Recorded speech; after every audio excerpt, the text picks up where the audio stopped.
Kata Nabi SAW, siapa yang masuk surga, keperawakannya akan seperti Adam, 60 siku ke langit, 27,5 meter tinggi kita di surga nanti.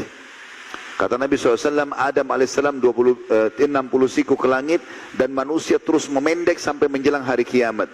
Tapi hari kiamat nanti di kebangkitan kita akan dibangkitkan sama dengan tingginya Adam AS. Dan wajah mereka seperti Yusuf AS.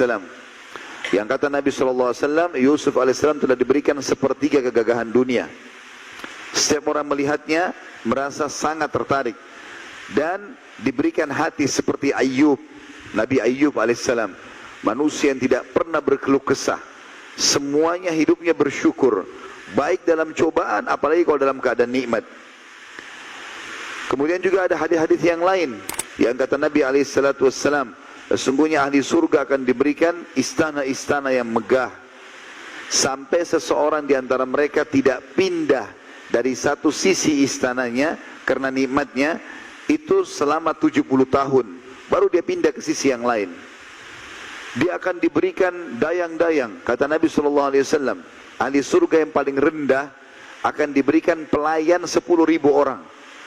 10.000 orang. Setiap pelayan membawa 2 nampan dari makanan. Maka ahli surga itu akan makan dari nampan pertama sampai nampan terakhir, kenikmatannya sama. Karena ahli surga tidak akan pernah merasakan lapar dan tidak akan pernah merasakan lagi kenyang. Mereka makan bukan karena lapar, mereka berhenti bukan karena kenyang.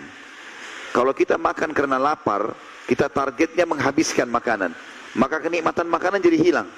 Tapi kalau kita dalam kondisi tidak lapar, kemudian kita juga tidak kenyang, ditawarkan mau makan apa pak, mau makan apa bu, kita masih bisa milih. Oh saya mau makan ini, saya mau makan, karena dia bisa nikmati, perutnya nggak lapar. Begitu juga kalau orang kenyang, kalau kenyang dia nggak bisa makan lagi, kenikmatan makanan hilang. Kalau dia sudah makan 2 piring, dikasih lagi ayam bakar, dikasih lagi ini, dia nggak bisa makan lagi. Maka ahli surga, kata Nabi SAW, makan dari nampan pertama sampai nampan terakhir, semuanya kenikmatannya sama. Karena tidak ada lagi rasa kenyang. Setiap yang sudah tidak dibuka oleh tubuh, keluar dalam bentuk keringat, keringat itu pun lebih wangi dari kasturi.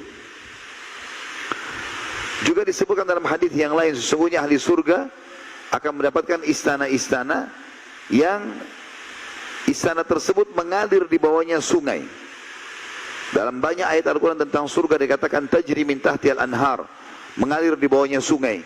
Tapi jangan dibayangkan seperti sungai kita ini, karena disebutkan oleh Ibnu Abbas radhiyallahu anhu, sungai-sungai di surga bukan seperti yang kalian bayangkan, tapi air yang mengalir tidak menyentuh tanah dan tidak tertumpah ke sana sini, sehingga dia berada di atas tanah. Dan setiap ahli surga ingin meminum sesuatu atau sedikit darinya, maka dengan sendirinya dia hanya niat ingin minum, akan ada piala atau gelas atau canteng yang akan tersentuh ke air tersebut, lalu datang sendiri kepada dia, kemudian dia minum. Dan Allah memuji wadah-wadah ini sambil mengatakan, sungguh benar-benar sudah diukur dengan takaran yang tepat untuk mulutnya ahli surga, untuk kadar minuman yang keluar darinya. Intinya surga kenikmatan abadi yang sulit untuk digambarkan.